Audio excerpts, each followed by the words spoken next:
আসসালামু আলাইকুম রহমতুল্লাহি ওবরাকাতুহ নাহমাদুহু ওয়া নুসাল্লি আলা রাসূলিহিল কারীম আম্মা বা'দু ফাআউযু বিল্লাহি মিনাশ শাইতানির রাজীম বিসমিল্লাহির রহমানির রহিম। প্রিয় দিনী ভাই এবং বোনেরা, প্রফিট সিরিজের 15তম পর্বে আপনাদের সবাইকে স্বাগত। আজকের পর্বে আমরা হারুন আলাইহিস সালামের জীবনী নিয়ে আলোচনা করব ইনশাআল্লাহ। সাইয়েদনা হারুন আলাইহিস সালাম তিনি ছিলেন সাইয়্যিদিনা মূসা আলাইহিস সালামের সহোদর ভাই বা আপন ভাই। হারুন আলাইহিস সালাম ছিলেন সাইয়েদনা মূসা আলাইহিস সালামের চেয়ে বয়সে ৩ বছরের বড়। আল্লাহ তাআলা সূরাতুল ফুরকানের ৩৫ নম্বর আয়াতে ইরশাদ করছেন, ওয়ালাকাদ আতাইনা মূসাল কিতাবা ওয়া জাআলনা মাআহু আখাহু হারুনা ওয়াজিরা। অর্থাৎ আমি মূসাকে তাওরাত কিতাব দান করেছি আর তার পাশাপাশি তার ভাই হারুনকে মূসার সহকারী হিসেবে আমি দিয়েছি, অ্যাসিস্ট্যান্ট হিসেবে দিয়েছি। সূরা ফুরকানের এই আয়াত থেকে বোঝা গেল সাইয়েদনা হারুন আলাইহিস সালাম ছিলেন বেসিক্যালি মূসা আলাইহিস সালামের অ্যাসিস্ট্যান্ট বা সহকারী। সূরাতু মারইয়ামে আল্লাহ তাআলা ইরশাদ করছেন, ওয়া ওয়াহাবনা লাহু মির রাহমাতিনা আখাহু হারুনা নাবিয়্যা। অর্থাৎ আল্লাহ তাআলা আমি নিজ অনুগ্রহে তার জন্য তার ভাই হারুনকে নবী রূপে দান করেছি। এবং সাইয়েদনা হারুন আলাইহিস সালামের নবী হওয়ার প্রেক্ষাপটটা মূলত ছিল মূসা আলাইহিস সালামের আবেদনের প্রেক্ষিতে। সাইয়েদনা মূসা আলাইহিস সালাম আল্লাহ তাআলার কাছে আবেদন করেছিলেন যে, হে আল্লাহ, আপনি আমার ভাই হারুনকে আমার সহকারী বানান, আমার সাথে সাথে তাকেও নবুয়ত দান করুন। সেই আবেদন বা নিবেদনের প্রেক্ষিতে আল্লাহ তাআলা সাইয়েদনা হারুন আলাইহিস সালামকে নবী হিসেবে কবুল করেছেন। আল্লাহ তাআলা যখন সাইয়েদনা মূসা আলাইহিস সালামকে বললেন যে, ইযহাব ইলা ফিরআউনা ইন্নাহু তাগা, হে মূসা তুমি ফিরআউনের কাছে যাও, তাকে দাওয়াত দাও, কেননা সে অবাধ্য হয়েছে। তখন মূসা আলাইহিস সালাম বললেন, ক্বালা রাব্বি ইশরাহ লি সাদরি, হে আল্লাহ আপনি আমার হৃদয়কে প্রশস্ত করে দিন। ওয়া ইয়াসসির লি আমরি, আমার কাজকে সহজ করে দিন। ওয়াহলুল উকদাতাম মিন লিসানি, আমার জিহ্বায় যে জড়তা আছে জড়তা আপনি দূর করে দিন। ইয়াফকাহু কওলি, যাতে করে লোকজন আমার কথা বুঝতে পারে। ওয়াজআল লি ওয়াজিরাম মিন আহলি, হে আল্লাহ আমার ফ্যামিলির মধ্যে থেকে একজনকে আমার সহকারী আপনি বানান। হারুনা আখি উশদুদ বিহি আজরি ওয়া আশরিকহু ফি আমরি, আর সেই সহকারীটাকে আমার ভাই হারুন, তাকে আপনি আমার সহকারী বানান, আমার সাপোর্টার বানান, এবং আশরিকহু ফি আমরি, তাকে আমার কাজের অংশীদার বানান, অর্থাৎ তাকেও আপনি নবুয়ত দান করুন। আল্লাহ তাআলার কাছে সাইয়েদনা মূসা আলাইহিস সালাম যখন এই আবেদন করলেন, আল্লাহ তাআলা বললেন, ক্বালা ক্বাদ উতিতা সু'লাকা ইয়া মূসা, হে Musa, your request is granted, your request is accepted, তোমার আবেদন বা নিবেদনকে অ্যাকসেপ্ট করা হলো, গ্রহণ করা হলো। এবং সাইয়েদনা মূসা আলাইহিস সালামের নিবেদনের প্রেক্ষিতে আল্লাহ তাআলা তার ভাই হারুনকেও আলাইহিস সালামকে নবী বানিয়ে দিলেন। সূরা কসসে আল্লাহ তাআলা বলছেন, সাইয়েদনা মূসা আলাইহিস সালাম আবেদন করে বলেছিলেন, ওয়া আখি হারুনু হুয়া আফসাহু মিন্নি লিসানা, অর্থাৎ হে আল্লাহ আমার ভাই হারুন আমার চেয়ে বেশি eloquent. Harun is more fluent and eloquent than me in speech. বক্তব্য দানের ক্ষেত্রে আমার ভাই হারুন আমার চেয়ে বেশি ফ্লুয়েন্ট। কারণ আমরা জানি যে মূসা আলাইহিস সালামের মুখে কিছুটা জড়তা ছিল, আর যিনি দাওয়াতি কাজ করবেন তার মুখে জড়তা থাকলে দাওয়াতের মেসেজকে পৌঁছে দেওয়াটা বেশ কঠিন। এজন্য তিনি বললেন, হুয়া আফসাহু মিন্নি লিসানা, হে আল্লাহ আমার ভাই হারুন আমার চেয়ে বেশি বাগ্মী, বেশি সুস্পষ্ট ভাষায় কথা বলতে পারে। ফাআরসিলহু মাই রিদা আন ইউসাদ্দিকুনি, তাই তাকে আমার সহকারী হিসেবে আপনি পাঠান, সে আমাকে সাপোর্ট করবে। তাহলে আমরা বুঝতে পারলাম যে হারুন আলাইহিস সালাম স্বাভাবিকভাবে তিনি নবী হননি, বরং ওনার ভাই মূসা আলাইহিস সালামের আবেদনের প্রেক্ষিতে আল্লাহ তাআলা মূসা আলাইহিস সালামের সহকারী বা অ্যাসিস্ট্যান্ট হিসেবে অথবা সাপোর্টার হিসেবে তার আপন ভাই হারুন আলাইহিস সালামকে নবুয়ত দান করেছিলেন। সাইয়েদনা মূসা আলাইহিস সালাম যখন তাওরাত কিতাব রিসিভ করবার জন্য তুর পাহাড়ে যাবেন, তখন তিনি ওনার উম্মত বনি ইসরাইলকে দেখভাল করবার জন্য সাইয়েদনা হারুন আলাইহিস সালামকে দায়িত্ব দিয়ে গিয়েছিলেন। وقال موسى لأخيه هارون اخلفني في قومي وأصلح ولا تتبع سبيل المفسدين। সূরা আরাফে আল্লাহ এই ব্যাপারটি তুলে ধরেছেন। তিনি মূসা আলাইহিস সালাম তার ভাই হারুনকে বলেছিলেন, হারুন তুমি উখলুফনি, তুমি আমার প্রতিনিধিত্ব করবে, ফি কওমি আমাদের এই বনি ইসরাইলের এই কওমের ব্যাপারে, ওয়া আসলিহ এবং তাদের মাঝে তুমি সংশোধন করে দিবে, ফায়সালা করে দিবে, সলিউশন করে দিবে, ওয়ালা তাত্তাবি সাবিলাল মুফসিদিন, আর বিশৃঙ্খলার কোনো পন্থা তুমি অবলম্বন করবে না। অর্থাৎ আমি চলে যাচ্ছি তাওরাত কিতাব রিসিভের জন্য, সেখানে 30 দিন, পরবর্তীতে আল্লাহ তাআলা আরো 10 দিন বাড়িয়ে 40 দিন ওনাকে ধ্যানমগ্ন থাকতে বলেছেন, এতেকাফ অবস্থায় থাকতে বলেছেন। এই 40 দিনের জন্য তুমি বনি ইসরাইলের দেখভাল করবে। এই বলে তিনি সাইয়েদনা হারুন আলাইহিস সালামকে দায়িত্ব দিয়ে, বনি ইসরায়েলকে দেখাশোনার দায়িত্ব দিয়ে তিনি তুর পাহাড়ে চলে যান তাওরাত কিতাব রিসিভ করবার জন্য। মুসা আলাইহিস সালাম যখন হারুন আলাইহিস সালামকে দায়িত্ব দিয়ে তাওরাত রিসিভের জন্য তুর পাহাড়ে চলে গেলেন, এর মধ্যে একটি চমকপ্রদ একটি ঘটনা ঘটলো, যেটি কালামুল্লাহ মাজিদ আল্লাহ তাআলা সুস্পষ্টভাবে বর্ণনা করেছেন। ব্যাপারটি ছিল এরকম: বনি ইসরায়েলের মধ্যে সামিরি নামে একজন ব্যক্তি ছিল, যে প্রকৃত অর্থে ছিল একটু কপটতার অধিকারী। তার মনের মধ্যে কুটিলতা ছিল, সে লোক দেখানোর জন্য ঈমান এনেছিল, মূলত সে ছিল মুনাফিক। আল্লাহ তাআলা যখন বনি ইসরায়েলকে উদ্ধারের জন্য মুসা আলাইহিস সালামকে বললেন, হে মুসা, আজ রাতেই তুমি ফেরাউনের কবল থেকে বাঁচবার জন্য বনি ইসরায়েলকে নিয়ে ফিলিস্তিন অভিমুখে চলে যাও, ঠিক সেই মুহূর্তে সবাই সাইয়েদনা মুসা আলাইহিস সালামের সাথে রওনা হল। কিন্তু তার আগে বনি ইসরায়েলের প্রত্যেকে, মিশরীরা যাতে করে সন্দেহ করতে না পারে, প্রত্যেক প্রতিবেশী মিশরীর কাছে যে বনি ইসরায়েলরা বলেছিল যে আমাদের একটি ধর্মীয় উৎসব আছে, এই ধর্মীয় উৎসবে অংশগ্রহণ করবার জন্য আমাদের কিছু স্বর্ণালঙ্কার দরকার। তো তোমাদের কাছে যে সমস্ত স্বর্ণালঙ্কারগুলো আছে সেগুলো আমাদেরকে তোমরা ধার দিতে পারো। বনি ইসরায়েলের প্রত্যেকে তার প্রতিবেশী মিশরী লোকদের কাছ থেকে এই স্বর্ণগুলো তারা নিয়ে সেদিন রাতে মুসা আলাইহিস সালামের সাথে প্যালেস্টাইন অভিমুখে রওনা হলো। মাঝখানে লোহিত সাগর আল্লাহ তাআলা পার করে দিলেন, ফেরাউন ধ্বংস হয়ে গেল। এই ঘটনাগুলো আমরা শুনেছি সাইয়েদনা মুসা আলাইহিস সালামের পর্বে। তিহ প্রান্তরে সবাই যখন অবস্থান করলো, সাইয়েদনা মুসা আলাইহিস সালাম যখন তাওরাত আনতে গেলেন, সামিরি ভাবলো এটাই তো মহা সুযোগ, এই বনি ইসরায়েলকে যদি মিসগাইড করতে হয় এখনই হচ্ছে, this is the high time to misguide বনি ইসরায়েল। সামিরি যেটা করেছিল, মুসা আলাইহিস সালাম যখন বনি ইসরায়েলকে নিয়ে লোহিত সাগর পার হচ্ছিলেন, তখন তাদেরকে সেফগার্ড দিয়ে নিয়ে যাবার জন্য আসমান থেকে আল্লাহ তাআলা সাইয়েদনা জিব্রাইল আলাইহিস সালামকে পাঠিয়েছিলেন, যে জিব্রাইল তুমি যাও, আমার নবীর মুসার সাহস বাড়ানোর জন্য তুমিও সাথে সাথে পার হও। ঘোড়ায় চড়ে সাইয়েদনা জিব্রাইল আলাইহিস সালাম তখন মুসা আলাইহিস সালামের সাথী হয়েছিলেন। সামিরি পেছন থেকে খেয়াল করলো যে কে যেন আসমান থেকে ঘোড়ায় চড়ে মুসা আলাইহিস সালামের সাথে করে যাচ্ছে, এবং সেই ঘোড়ার পায়ের খুর জমিনের যেখানেই লাগছে সেই জায়গার ঘাসগুলো, লতাপাতাগুলো সজীব শ্যামল হয়ে বড় হয়ে উঠছে। সামিরি ভাবলো যে এটা তো সাধারণ কোনো ব্যাপার নয়। ঘোড়ার পায়ের খুর যেখানে যেখানে লেগেছে সামিরি সেখান থেকে কিছু মাটি নিয়ে একটা ছোট্ট প্যাকেটের মধ্যে রেখে দিয়েছিল, এবং সে মনে মনে প্ল্যান করেছিল এই মাটি দিয়ে আমি কখনো কোনো সুযোগ পেলে বনি ইসরায়েলকে মিসগাইড করার চেষ্টা করব। তার সেই সময়টি, সুযোগটি যখন আসলো, যখন সামিরি দেখলো যে আমার কাছে সেই মাটিটি সংরক্ষিত আছে, আর মুসা তো এখন বনি ইসরায়েলের মাঝে নেই, তিনি তো তুর পাহাড়ে তাওরাত আনবার জন্য গিয়েছেন, তখন তিনি বনি ইসরায়েলদেরকে ডেকে বলতে আরম্ভ করলেন, হে বনি ইসরায়েল, তোমরা যে সেই মিশরীদের কাছ থেকে স্বর্ণালঙ্কারগুলো এনেছিলে, এগুলো তো তোমাদের স্বর্ণ নয়, এগুলো তোমাদের কাছে রাখা জায়েজ হবে না, এগুলো সব বিসর্জন দিতে হবে। আমি বিশাল একটি গর্ত করছি, সবাই এই গর্তের মধ্যে স্বর্ণগুলো নিক্ষেপ করো।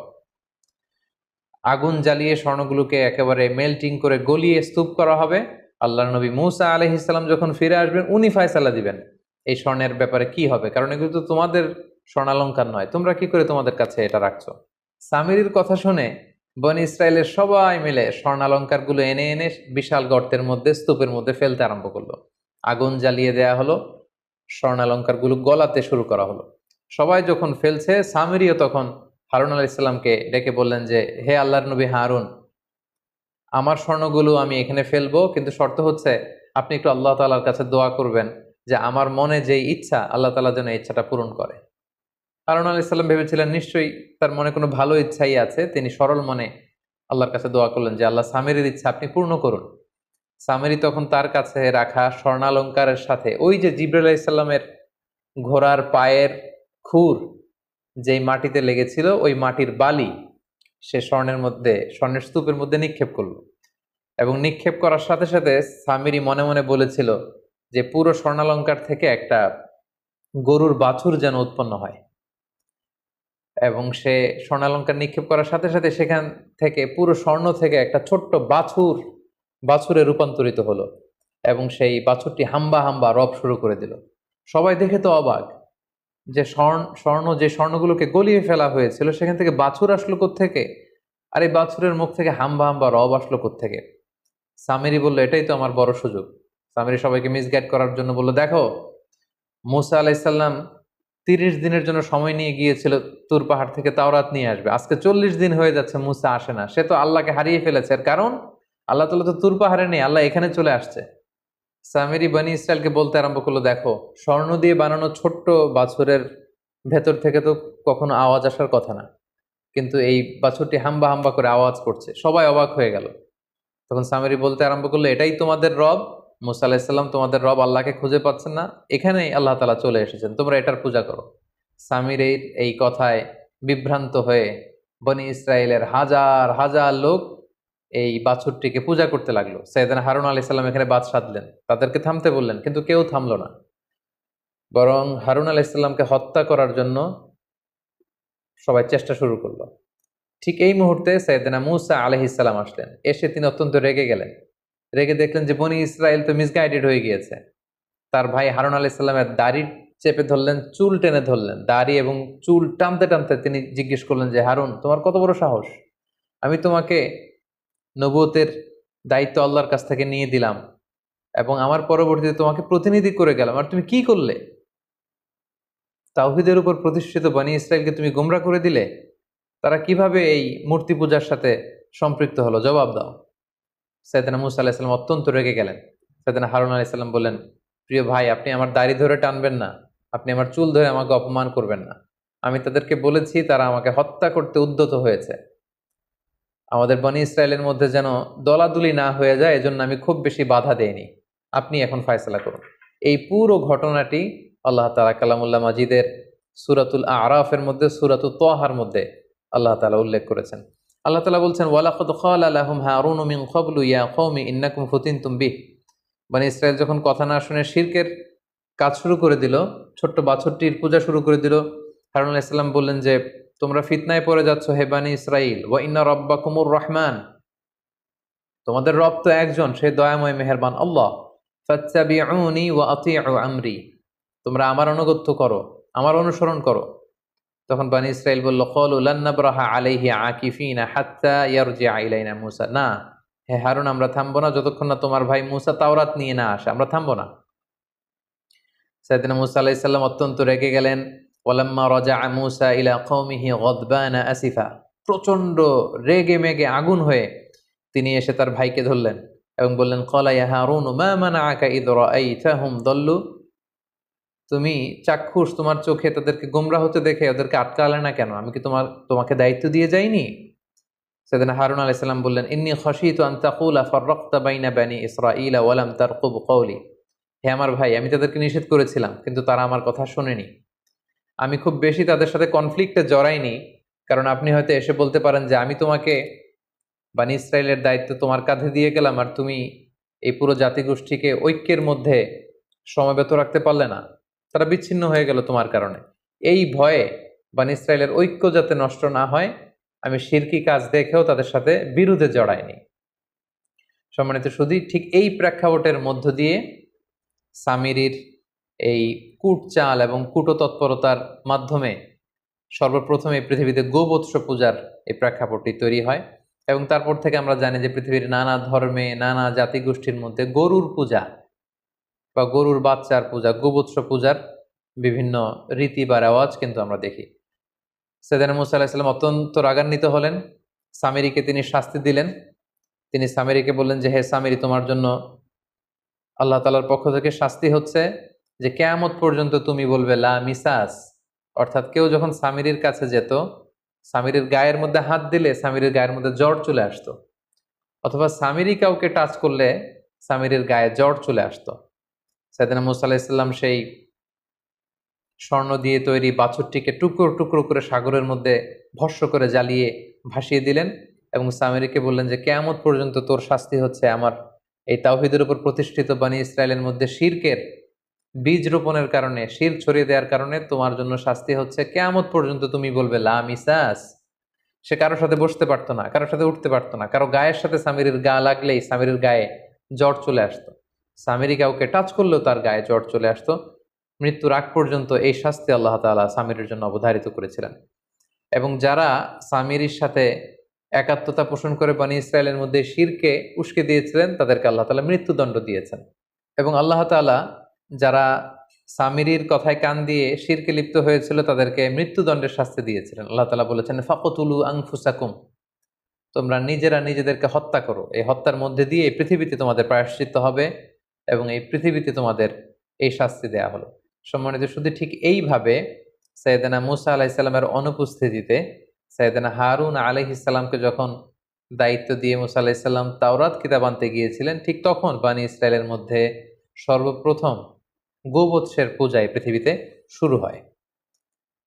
সম্মানিত সুধী, গত পর্বে আমরা মুসা আলাইহিসসালামের ব্যাপারে বিস্তর আলোচনা শুনেছিলাম। মুসা আলাইহিসসালামের ব্যাপারে আল্লাহ তাআলা অনেক অনেক ইনফরমেশন আমাদেরকে জানিয়েছেন, কিন্তু তার বিপরীতে তুলনামূলকভাবে হারুন আলাইহিসসালামের ব্যাপারে যে কয়েকটি প্রেক্ষাপট এবং ঘটনা প্রবাহ আমি আপনাদের সামনে তুলে ধরলাম, এগুলো ছাড়া আর কোনো কিছুই আল্লাহ তাআলা আমাদের জন্য তুলে ধরেননি। তাই আমরা সরাসরি এখন হারুন আলাইহিসসালামের সংক্ষিপ্ত জীবনী থেকে আমাদের জন্য কি কি শিক্ষা রয়েছে সেদিকে চলে যাব। প্রথম যে লেসনটি আমরা হারুন আলাইহিসসালামের জীবনী থেকে পাই সেটা হচ্ছে দাওয়াতি কাজে বাগ্মিতা খুব জরুরি। যারা দাওয়া অ্যাক্টিভিটির সাথে জড়িত তাদের ফ্লুয়েন্সি থাকতে হয় মুখে, তাদের খুব এলোকুয়েন্ট হতে হয়, ফ্লুয়েন্ট হতে হয়। কারণ মুসা আলাইহিসসালামের মুখে জড়তা থাকার কারণে তিনি আল্লাহকে বললেন, আল্লাহ আপনি যে ফেরাউনের কাছে যে আমাকে দাওয়াত দিতে বলছেন, এত বড় রাজা, এত বড় কিং, তার আশেপাশে তার সভাসদ বর্গ, তার সৈন্য সামন্ত, এই বিশাল রাজ দরবারে যে আমার তো মুখে জড়তা, আমি কি করে এই সুন্দর করে তাওরাতের কথা আমি পৌঁছাবো? আমার মুখের জড়তার কারণে আমার কথা তো হয়তো ফেরাউন বুঝবে না। এজন্য আল্লাহ তাআলার কাছে তিনি আবেদন করেছিলেন যে আখি হারুন আফসাহু মিন্নি লিসানা, আমার চেয়ে আমার ভাই আরো বেশি সুন্দর গুছিয়ে কথা বলতে জানে, আমার চেয়ে আমার ভাই আরো বেশি ফাসিহ, অর্থাৎ খুবই বাগ্মী, এলোকুয়েন্ট, ফ্লুয়েন্ট, তার মুখে কোনো জড়তা নেই। সো আল্লাহ তাআলা মুসা আলাইহিস সালামের এই নিবেদনের প্রেক্ষিতে হারুন আলাইহিস সালামকে নবী বানিয়েছিলেন। এতে করে আমরা যেটা বুঝতে পারি, যিনি দাওয়াতি কাজ করবেন তার মুখে জড়তা থাকতে পারবে না। তিনি কথা খুব সহজ ভাষায়, সহজভাবে তার শ্রোতাদের কাছে উপস্থাপন করতে হবে। এই ফ্লুয়েন্সিটা খুবই জরুরি। এজন্য যারা দায়ী তাদেরকে বাগ্মী হতে হয়। একজন অনেক জ্ঞান রাখেন কোরআনের, হাদিসের, কিন্তু তিনি মানুষের সাথে কথা বলতে জানেন না, মানুষের কাছে কোনো বিষয়কে উপস্থাপন করতে পারেন না, তাহলে তো আসলে তাকে দিয়ে দাওয়া কাজ হবে না। তাহলে এই বিষয়টা আমরা শিখতে পারলাম যে যিনি দায়ী ইলাল্লাহ হবেন তার মধ্যে বাগ্মিতার গুণ থাকা আবশ্যক। দ্বিতীয় যে শিক্ষাটি আমরা পাই সেটি হচ্ছে এই পৃথিবীতে শিরকের চেয়ে বড় কোনো পাপ নেই। শিরকের পাপ হচ্ছে সবচেয়ে বড় পাপ, এবং এই পৃথিবীতে কোনো নবী আল্লাহর সাথে শিরক করাকে কিন্তু কখনো প্রশ্রয় দেননি বা বরদাস্ত করেননি। এর কারণ হচ্ছে আল্লাহ তাআলা সব মাফ করলেও শিরকের গুনাহ মাফ করেন না। ইন্নাল্লাহা লা ইয়াগফিরু আইয়ুশরাকা বিহি ওয়া ইয়াগফিরু মা দুনা যালিকা লিমান ইয়াশা।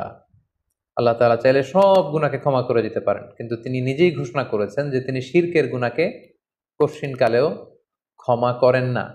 এবং সাইয়েদনা মুসা আলাইহিস সালাম যে হারুন আলাইহিস সালামের উপর রেগে গিয়েছিলেন, তার আপন ভাইয়ের চুল ধরে টেনেছিলেন, দাড়ি ধরে টান মেরেছিলেন, রেগে গিয়েছিলেন, এটার কারণ কিন্তু দুনিয়াবি কোনো কারণে নয়।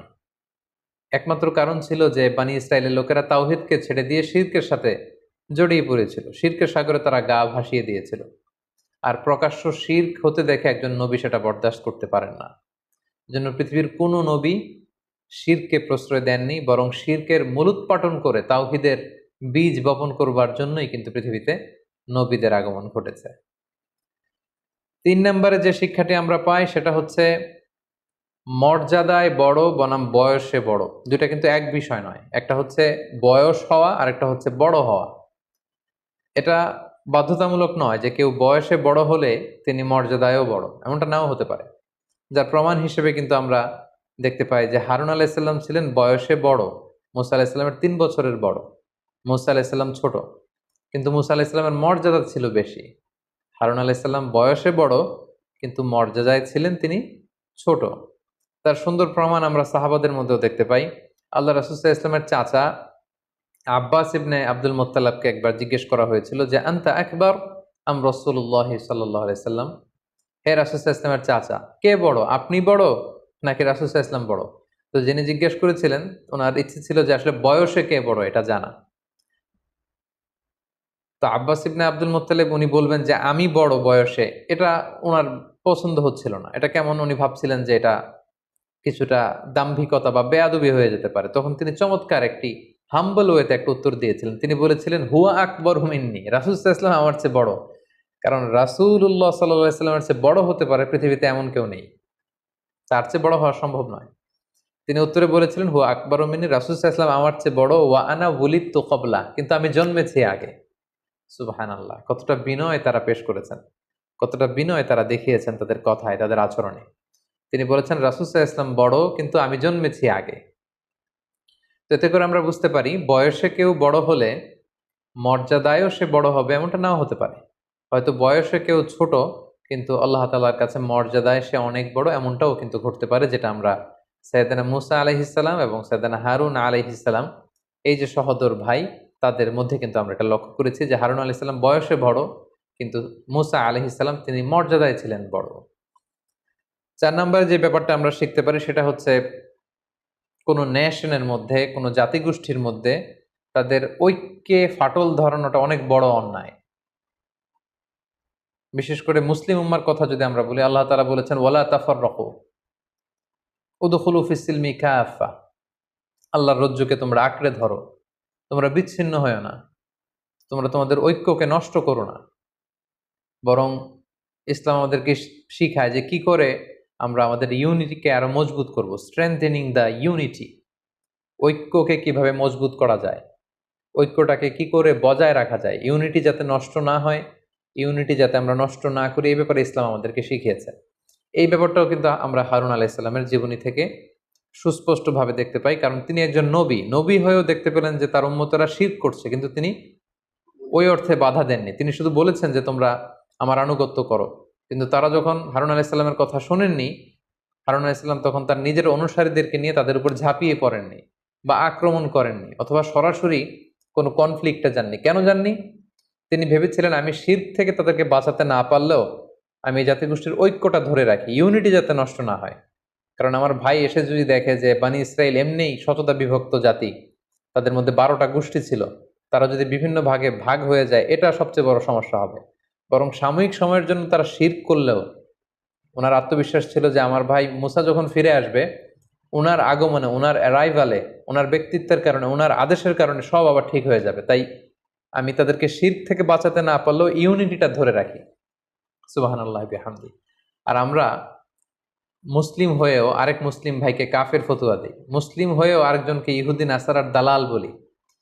কিন্তু একজন নবী, তিনি শিরক হতে দেখেও কিন্তু ঐক্যকে নষ্ট করেননি।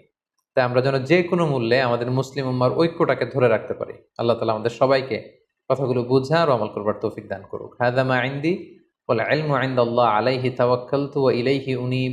ওয়াসসালামু আলাইকুম ওয়া রাহমাতুল্লাহি ওয়া বারাকাতুহু।